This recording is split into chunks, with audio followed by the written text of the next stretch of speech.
his hand clamped around her throat, squeezing the air from her lungs. The bully, a star athlete twice her size, slammed her against the lockers while the entire school just stood there, phones out, filming. He thought he was untouchable, that no one would dare to intervene. He believed her famous father was just a name, a shadow she hid in. But he was wrong. In the very next moment, a figure appeared at the end of the hall, and the hunter was about to become a prey. Before I show you exactly what happened, make sure you hit that subscribe button and drop a comment telling us where you're watching from. It helps us know our stories are reaching you. Now, let's get into it. The morning sun cast long, unforgiving shadows down the polished corridors of Northgate Preparatory Academy. The air at Northgate was supposed to be different. It smelled of old money, leather-bound books, and the quiet ambition of the next generation of leaders. Posters screaming words like integrity, leadership, and community were plastered on every brick wall, their bold fonts a stark contrast to the silent, unwritten rules that truly governed the student body. Here, power wasn't just about grades. It was about status, athletic prowess, and the silent currency of fear. Navigating this treacherous landscape was Amelia, a girl who seemed to exist in a world of her own. With headphones often draped around her neck and a sketchbook clutched to her chest like a shield, she was the daughter of Jason Statham, a fact she guarded more closely than any secret. She didn't want the whispers, the stares, or the inevitable comparisons. Where her father was a cinematic legend of controlled chaos and explosive action, Amelia was a creature of quiet observation and delicate artistry. Her strength wasn't in a perfectly executed fight sequence, but in the intricate pencil strokes that brought dragons and forgotten landscapes to life on paper. She preferred the hushed reverence of the art studio to the roaring bravado of the football field. But at Northgate, quiet was mistaken for weak. Her tendency to lower her gaze when confronted, to offer a soft-spoken answer instead of a sharp retort, made her an easy target. To the predators of these halls, her gentle nature wasn't a sign of a thoughtful soul. It was an open invitation. The predator-in-chief was Mason Carter. As the star quarterback of the Northgate Seminoles, Mason moved through the school like a conquering hero. Tall, broad-shouldered, and radiating the unearned confidence of someone whose path had always been cleared for him. He was followed by a loyal pack of teammates who laughed at his jokes and validated his cruelty. His presence was a physical force. Conversations would die down, students would part like the Red Sea, and a tense quiet would descend as he passed. Amelia felt the shift in atmosphere too late. She was standing by her locker, carefully placing her latest charcoal sketch into a protective sleeve, lost in the details of a knight's armor. The sudden hush pulled her from her reverie, and her stomach tightened into a cold knot. She knew that silence. Mason's eyes, cold and assessing, found her. A cruel smirk played on his lips. He changed his trajectory, his entourage swerving with him like a well-drilled unit. His gaze fell upon the sketchbook in her hands, on the focused, peaceful expression she was struggling to maintain. He didn't need a reason to act. Her existence was reason enough. Well, look what we have here, he drawled, his voice booming in the now silent corridor. A few students, sensing a spectacle, began to pull out their phones. It's Statham's little artist. What are you drawing, Amy? Pictures of Daddy beating up the bad guys. Amelia's grip tightened on her sketchbook. Her heart hammered against her ribs, but she held her expression neutral, a mask of calm she had perfected over years. She'd promised herself she wouldn't give him the satisfaction of a reaction. Without a word, she tried to step past him, to fade back into the background where she felt safest. Mason sidestepped, blocking her path with his body. He shoulder-checked her, not hard enough to be an outright assault, but with enough force to send her off balance. Her books and art supplies cascaded from her arms, scattering across the gleaming floor. A wave of sharp, cruel laughter erupted from his friends, echoing off the cold metal lockers. Amelia knelt, her hands trembling as she reached for her scattered belongings. She refused to look at him, focusing instead on a pencil that had rolled near his expensive sneakers. "Oops," Mason said, the fake innocence in his voice dripping with malice. Guess you're not as coordinated as your old man. Her fingers brushed against a small, intricate keychain attached to her bag, a polished silver replica of an Aston Martin, a gift from her father from the set of one of his films. She quickly tried to tuck it away, but Mason's eyes were faster. He saw the glint of metal and the personal value she placed on it. "What's this? A little toy car?" he sneered, bending down. Before she could react, his foot slammed down on the keychain, pinning it to the floor. "Gonna race me with it?" The laughter grew louder. Amelia swallowed, the lump forming in her throat. She wanted to scream at him, to tell him to leave her alone, but the words were trapped behind a wall of fear. She kept her head down, her world shrinking to the polished floor, the scattered pencils, and the suffocating sound of their mockery. The first bell shrieked, but no one moved. The show had just begun. The clang of the bell seemed to signal the start of the second act. Instead of dispersing, the crowd of students pressed in closer, a silent, captive audience to Amelia's humiliation. Their phones were held high, forming a digital coliseum around her, each screen a cold, unblinking eye. Amelia's hand hovered over the Aston Martin keychain, still trapped beneath Mason's sneaker. It wasn't just a toy. It was a tangible piece of her father, a reminder of a rare, quiet day spent with him on a bustling film set, a promise whispered between them that he was always with her, even when he was on the other side of the world. "Come on, pick it up," Mason taunted, lifting his foot just enough for her to see the keychain, now scuffed and pressed into the grime of the floor. As her fingers reached for it, he brought his heel down again, this time with a sickening crunch of metal against tile. The sound was small, but to Amelia, it was a gunshot. A broken gasp escaped her lips. She stared at the crushed replica, a tiny piece of her father's world, now just a mangled piece of silver. Anger, hot and unfamiliar, surged through her, momentarily eclipsing the fear. She looked up, her eyes meeting his for the first time. "Stop it," she whispered, her voice barely audible but laced with a defiance that surprised even her. The challenge seemed to delight Mason. His smirk widened. "What was that? I can't hear you." He bent down, scooped up her spilled sketchbook, and began flipping through its pages with theatrical disdain. "Justice, courage, a single light in the darkness," he read aloud from the phrases she'd scribbled in the margins, his voice a mocking parody of a dramatic movie trailer. His friends howled with laughter. "Look at this, guys. Little Amy wants to be a superhero, just like Daddy. How pathetic." The violation was absolute. Those words, those drawings, they were pieces of her soul, thoughts she had never intended for anyone else to see. She lunged forward, trying to snatch the book back, but he held it high out of her reach. With a final contemptuous flick of his wrist, he tossed it onto the ground, the spine bending as it landed with a dull thud. "Pick it up," he commanded, his voice losing its playful edge and hardening into cold steel. "Crawl for it. Show everyone what a weak little nobody you are without his name." Her face burned with shame. She knelt again, her body moving on autopilot, her mind screaming. As her fingers brushed the cover of her sketchbook, Mason's foot slammed down on it, pinning it to the floor just as he had done with the keychain. He leaned over her, his shadow engulfing her completely. "You're weak," he whispered, his voice a venomous hiss for her ears only. "And everyone here knows it." The laughter from the crowd confirmed his words.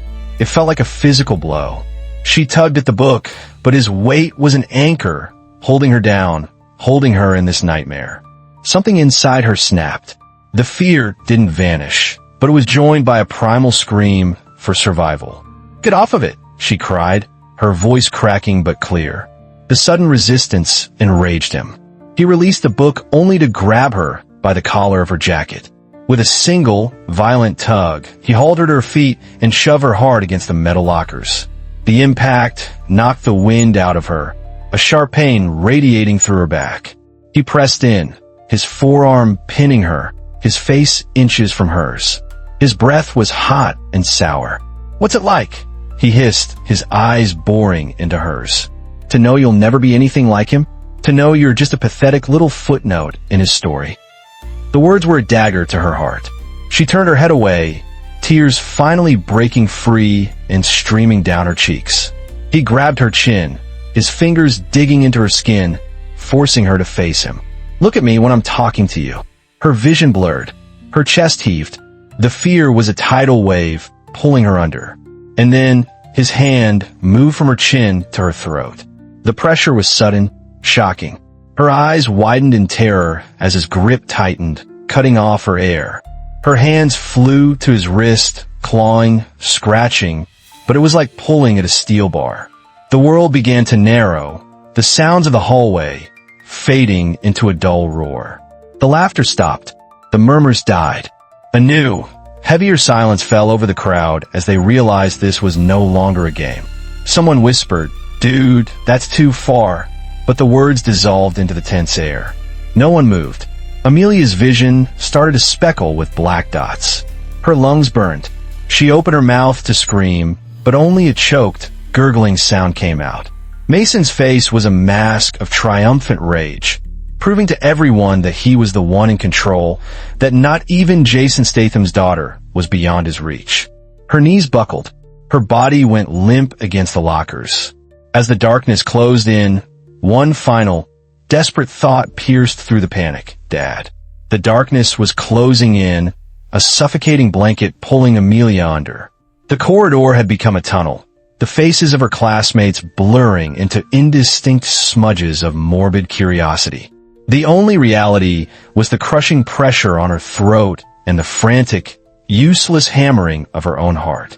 The silence in the hall was no longer one of amusement. It had curdled into something thick and fearful.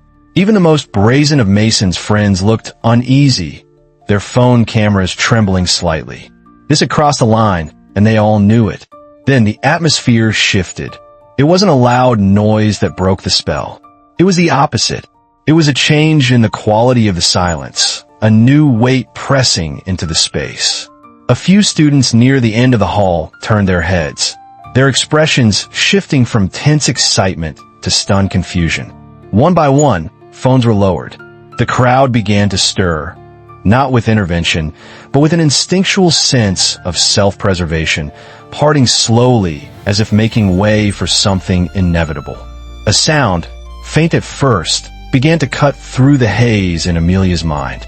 Footsteps, not the heavy, clumsy tread of a teacher or the hurried scuff of a student. These were different. They were measured, deliberate, almost unnervingly quiet.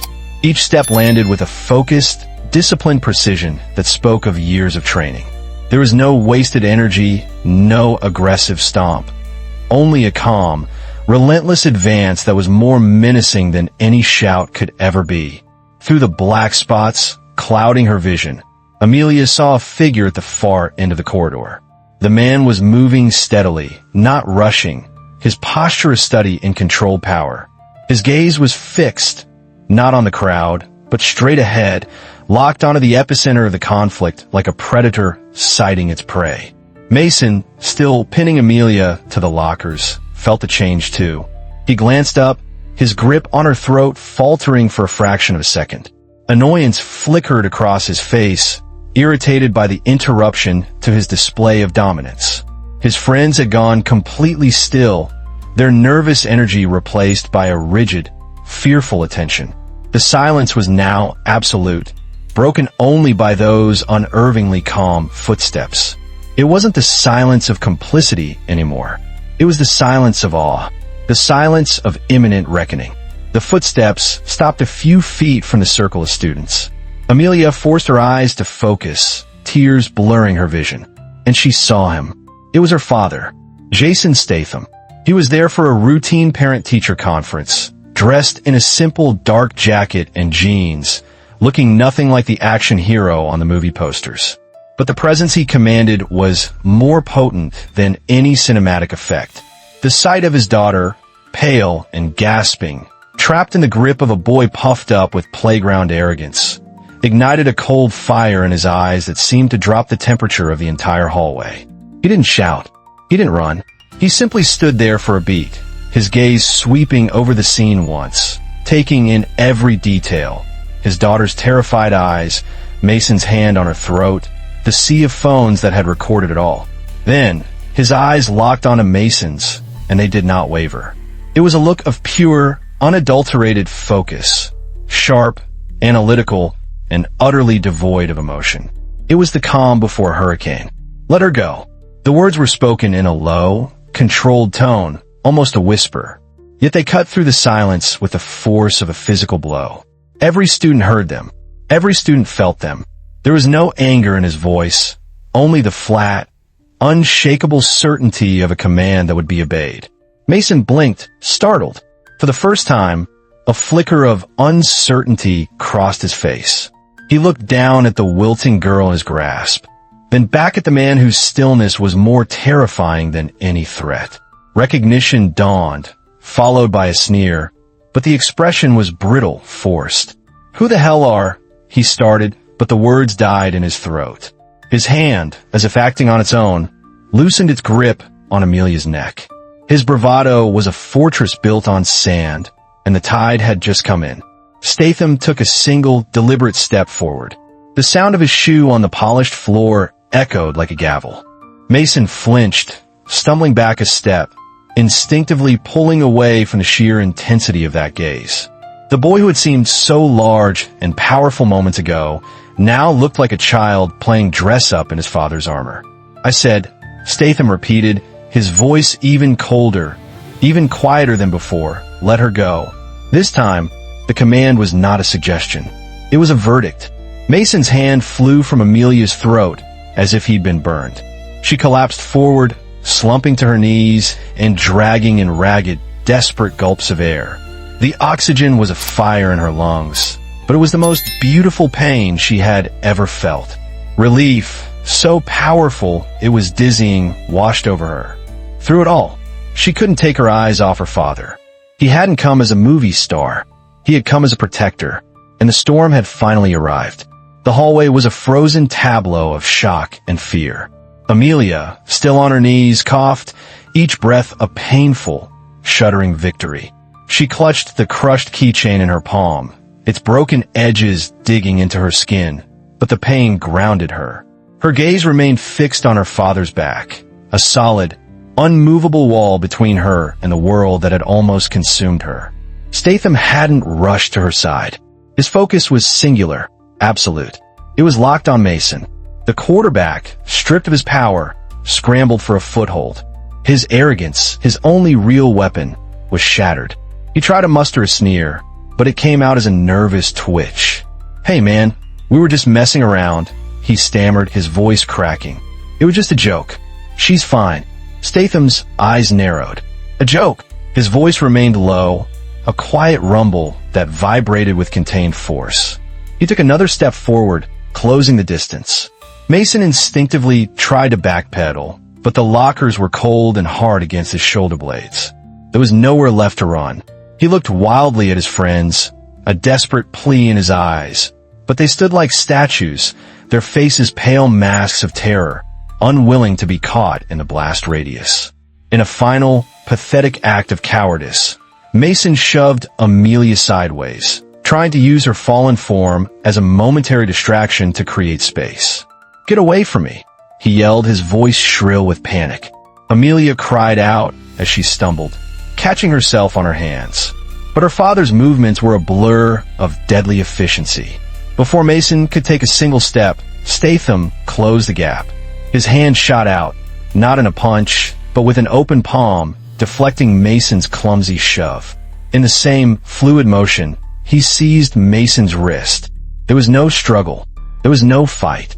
It was simply a matter of physics and superior mechanics. Statham pivoted, using Mason's own momentum against him. A sharp twist, a controlled pull, and the star quarterback was suddenly airborne, his body lifted and turned with an expert's precision.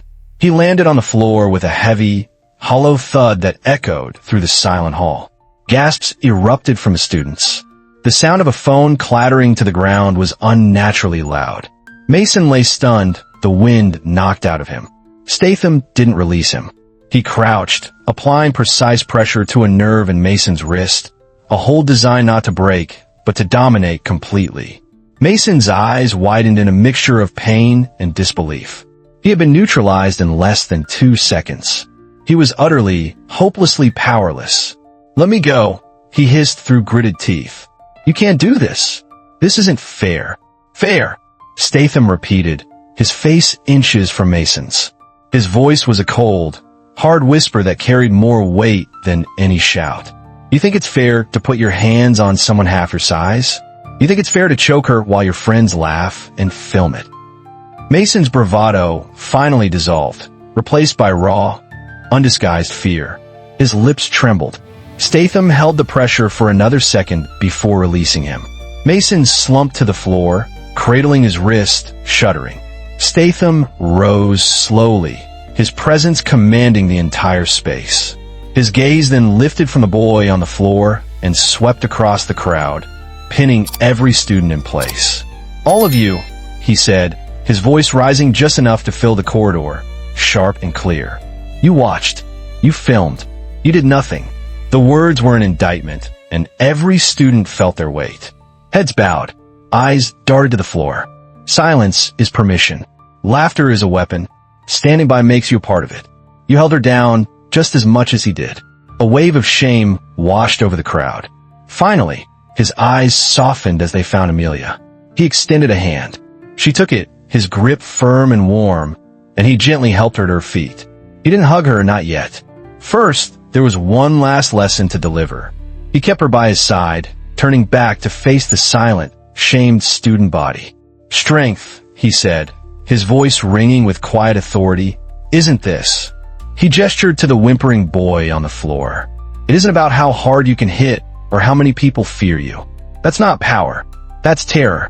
It's the tool of the weak." He paused, letting the words sink in. "Real power is in here." He tapped his temple. "And in here."